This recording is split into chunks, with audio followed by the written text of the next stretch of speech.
Welcome back to Steve Robb Reviews. Today we're going to have an interesting review on me changing out the pull cord handle on the Mantis tiller here.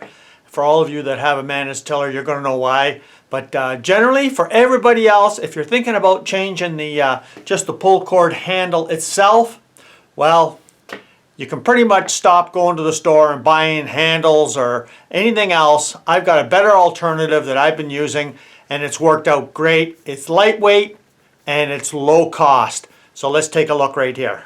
Okay, that's it right there. Your 1/2 inch electrical conduit. Now it's actually 3/4 inch on the outside, and it's plenty thick, and it comes in a 10-foot length for $7. Now just think about how many pieces you can get out of one length for $7. If you go online and you try and buy yourself a pull cord, well, I tell you what, you're going to spend about $7 for the stuff that they have out there, when this will do quite well. So let's go over to the machine itself. I'm going to show you the setup here. I'm going to show you the old pull handle that they had on here. That is the worst design ever made.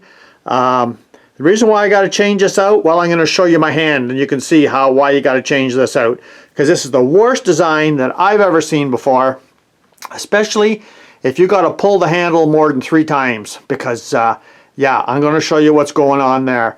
I got it all set up, it's all ready to go. I'm going to show you how it was done, and we'll see how simple this is, and you could make your own pull cord handle for about 50 cents. So let's get to that right now. Okay, so let's get started right here with the old pull cord, and you can see how that fits in your hand like this.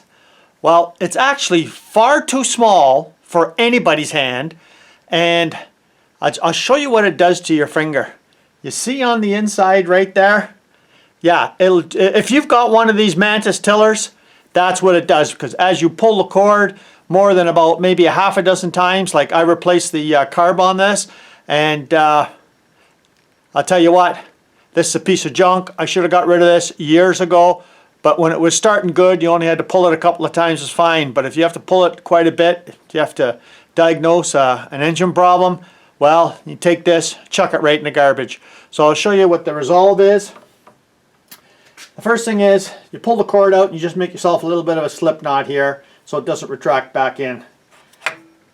And this is the whole idea here. Just a piece of this conduit here. And you can see how thick this is, right? So it's 3/4 on the outside, but it's actually called 1/2 inch. You know, but this is electrical conduit. And all I've done is I just stuck a little bit of a washer. You can see the washer on there. And then I tied a knot on the end, and I always put some hot glue on there. So I got the washer in there, and it'll feed inside. And there it is right there.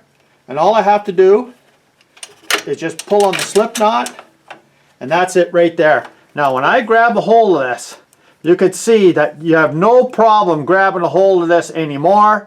And you know, you're not going to end up, you know, with taking the skin right off your fingers no more. And that'll just sit there like that, and I think that's the way to go for 50 cents each time you want to make one of these. Now what I do is, all my pull cords, is I get some silicone lubricant and I pull it all the way out, and then I just spray the cable itself, or the line, and that just preserves it. You can see the color of it, and I just do that every year, just a quick spray.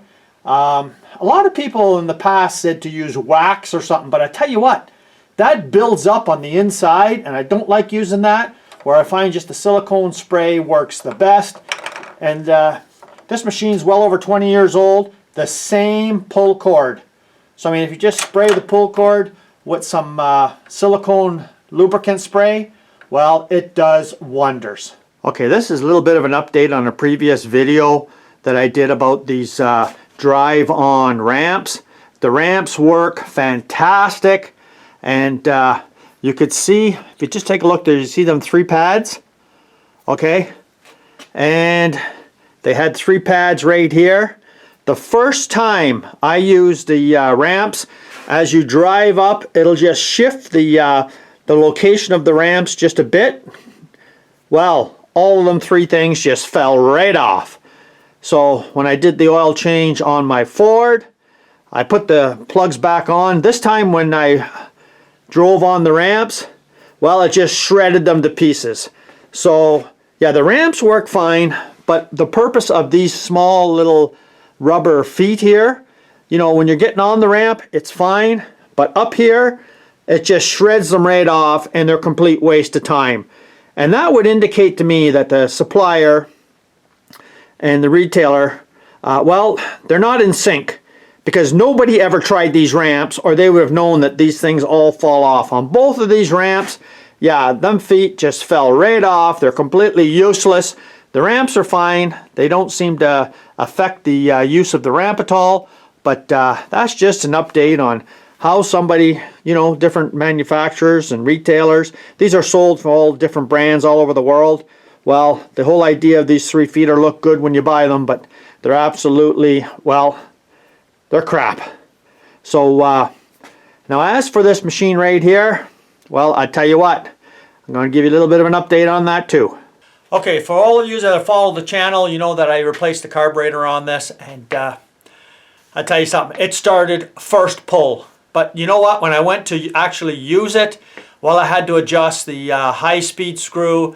And then the next time when I went to start it, well, it was very hard starting, so I just backed out a little bit of the low speed to give it more fuel on a startup instead of priming it so much, because they're very easy to flood, right? And the thing's working like a charm. I can't believe it. I can start this thing. It starts up great every time. And I'm quite impressed for, you know, like an $18 carburetor. So thanks for joining me here today. If you haven't seen this channel before, you're welcome to subscribe. Come back again and get some good tips on some easy, low-cost things that you can do yourself and have a little bit of fun at the same time. Cheers.